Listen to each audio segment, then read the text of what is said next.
안녕하십니까. 레지스탁스 속보 전합니다. 민주당 윤리심판원은 오늘 성희롱 발언과 짤짤이 거짓말 사건과 관련해서 참나 당원권 정지 6개월 징계 처분을 내렸습니다. 민주당 윤리심판원은 오늘 오후 4시쯤부터 오후 9시까지 약 6시간 가까이 최강욱에 대한 징계 여부를 심사한 뒤에 이같이 결정했습니다. 민주당 윤리심판위원인 김희재 의원은 회의가 끝난 뒤에 최강욱이가 국회 법제사법위원회 온라인 회의에서 여성 보좌진들도 참석한 가운데 성희롱성 부적절한 발언을 하고 해명 과정에서 발언 사실을 부인해서 피해자에게 심적 고통을 주었으며 당 내외의 파장이 컸다는 점을 종합적으로 고려했다고 이야기합니다. 당원 자격 정지는 징계 대상자의 당직을 자동 해제하고 징계 기간 동안 당원의 권리 행사와 당직 수임을 정지하는 징계 처분으로 당적을 박탈하고 강제 출당하는 가장 높은 수위의 징계인 제명 다음으로 무거운 중징계라고 합니다. 민주당 윤리심판은 규정 제16조는 징계 처분 종류로 경고부터 당직 자격 정지, 당원 자격 정지, 제명 등으로 규정하고 있다고 합니다. 이 국민의힘하고는 좀 많이 다르죠? 많이 다르네요. 윤리심판원 결정은 내일 모레 22일 날 당 비대위에 비상대책위원회에 보고된 지 최종 확정된다고 합니다. 최강욱은 지난 4월 28일 법사위 소속 민주당 의원과 보좌진이 온라인 화상회의를 하던 중에 화면을 켜지 않은 동료 의원을 향해서 털털이 치러 갔느냐 이런 성희롱성 발언을 한 의혹을 갖습니다. 이게 뭐 말하기 이게 참 발음하기 곤란하네요. 이걸 발음을 제대로 할 수도 없고 안 할 수도 없고 어쨌든 짤짤이는 아닙니다. 뭐 톨톨이. 그래서 엉겹게 생각난 것이 그냥 톨톨이. 당시 회의에 참석했던 여성 보좌진이 다음날 당 측에 최강욱 의원의 발언에 문제가 있다고 신고했고, 그러나 최강욱 의원의 보좌진은 언론을 통해서 문제가 불거지자 톨톨이가 아니라 짤짤이었다라고 해명을 했습니다. 그러면서 최강욱은 가벼운 농담에 불과한 발언이라고 이야기했고, 논란이 확산되자 최강욱은 이틀 만에 다시 사과문을 올렸지만 여전히 의도된 발언 아니었다 하면서 성희롱은 아니라는 입장을 유지했습니다. 그러니까 이번에 덜컥 징계를 받아버렸네요. 당원 정지 6개월.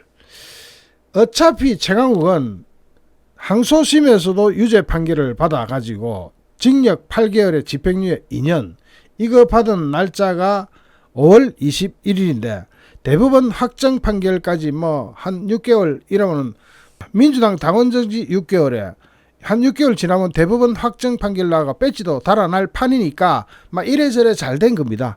이래도 날아가고 저래도 날아가고 날아가는 김에 한탕 더 먹고 눈탱이가 밤탱이가 돼가지고 날아가는 것 같습니다. 그리고 정말 심각한 문제, 참 말 안 하려고 그랬는데 해야 되겠네요. 지금 국민의힘에서도 징계위원회가 22일 날 열린다고 하죠.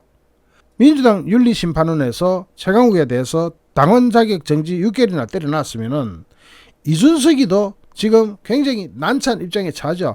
이준석 대표는 주변에 동지를 많이 두지 못하고 적만 많이 두는 그런 이상한 처신을 했죠. 그게 결국 화근이 됩니다. 성상납 논란도 그렇고, 물론 이번에 성상납은 윤리위원회 제소가 되지 않았고 증거인멸 이쪽으로 제소가 됐는데, 민주당에서 최강욱이 저렇게 해버렸으면 이준석 대표한테도 어떻게 안 할 수가 없고, 이준석은 이럴 때 좀 크게 멀리 보고 당분간 좀 자중하겠다 하고는 물러나 있는 게 더 좋습니다. 이준석을 위해서도. 지금 현재 오세훈 서울시장 한번 보세요. 무려 10년 이상을 야인으로 살다가 다시 화려하게 복귀하잖아요. 아직 이준석 대표는 젊습니다.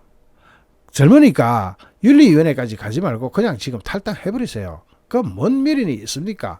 그깟 당대표 이제 해봐야 1년밖에 못하는데 1년 실컷 했잖아요. 그러니까 좀 크게 보고 멀리 보고 장기적인 안목을 가지고 결단을 내리는 게 좋을 겁니다.